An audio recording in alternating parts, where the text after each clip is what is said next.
Hey folks, what's up? Thanks for tuning in to another episode of Commuting with Chris here on Battery Powered. Today, we are going to be having a discussion about X's. Not the kind that requires a marriage counselor, but the kind that requires an Apple store. So you got the XS that just came out. We just got together and talked about that last week. I was mostly speculating though, waiting, very excited to get my new devices. Well, I've got them, and I've had some real runtime on them the past week. My conclusion, in like the first 40 seconds, I can get this out. The iPhone X is 93% of what the iPhone XS is. So, do you need to make the move to the XS? Not really. In my opinion, no. For the sake of disclaimer, I should also clarify. The XS and the XS Max are the exact same usership experience. I'm making up my own words, but just deal with it. They got the same camera, same RAM, same A12. There's a little bit of difference in size, a little bit of difference in weight, and a little bit of difference in battery life. Beyond that, everything I say about the XS applies to the XS Max. Now, for me, the iPhone X was the best iPhone that Apple has ever created. The XS is a great refinement of that. The XS Max is a great refinement of that in a plus size version. But it's not an S phone. And that's the issue that I take with it. The iPhone 6 came out, and then the iPhone 6S came out. And when that 6S came out, you could tell the difference. It was speedier. It had better photos. It had different features, even though it was essentially a chipset and a RAM upgrade for some of the sizes. It was different. It was a big difference. This isn't that big of a difference. Yes, it has new wireless technology. It's got better Bluetooth. It has the whole neural engine. It has all new silicon in it. The A12. Is it snappier? Absolutely. Is it, I'm going to go throw my iPhone X in the trash and go spend $1,000 or $1,150 on a new XS? No, it's not that. It's got a smaller battery, which has generated some heat on the web.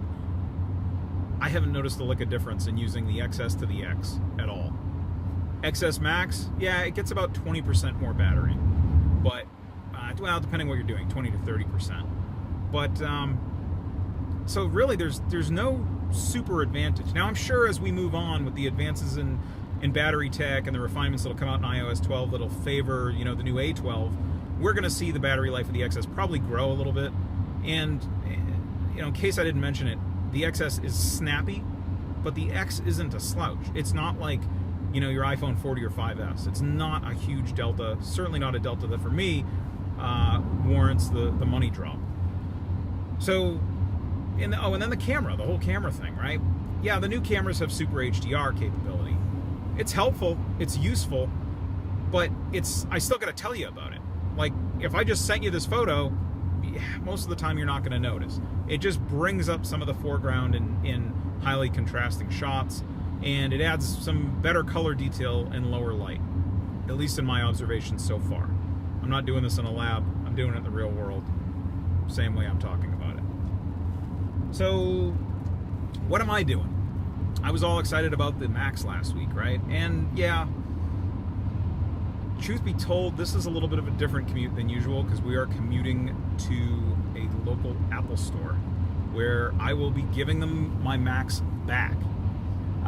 Because quite honestly, for me, the state of batteries in smartphones 2018, and iPhones, I should say, there's not a device that has a battery penalty for the size of the device that you want to use. As such, going the other direction with a larger device doesn't get me anything extra.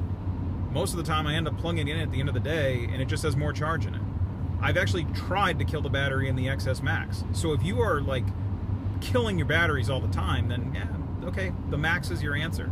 But for me, the thing that ended the Max is the 5.8 display on the X and on the XS is great. It's perfect. It's the ideal size. It fits in my pocket. It's big enough that I can edit photos and I can see what I'm capturing when I'm capturing photos. I can watch Netflix on a plane. I can do whatever I want to do. The extra non-pocket friendliness, or the pocket penalty, as I'll say, of the Max doesn't bring extra experience for me. Not a lot of a no-brainer here on this. I mean, I really did think it was going to give me difference in composition, and I would, you know, live a little bit differently with the larger screen, but it just doesn't do it. The other thing I've got to say here, just throwing some crap at Apple, is, guys, Samsung, Android, they've been doing the split screen picture-in-picture stuff for years. I know you've been rocking the small screens, but now you've got a big one. Can we do something more with it? Having this gigantic phone that I can still only do one thing on, but has bigger icons and the same amount of rows as the XS, is silly.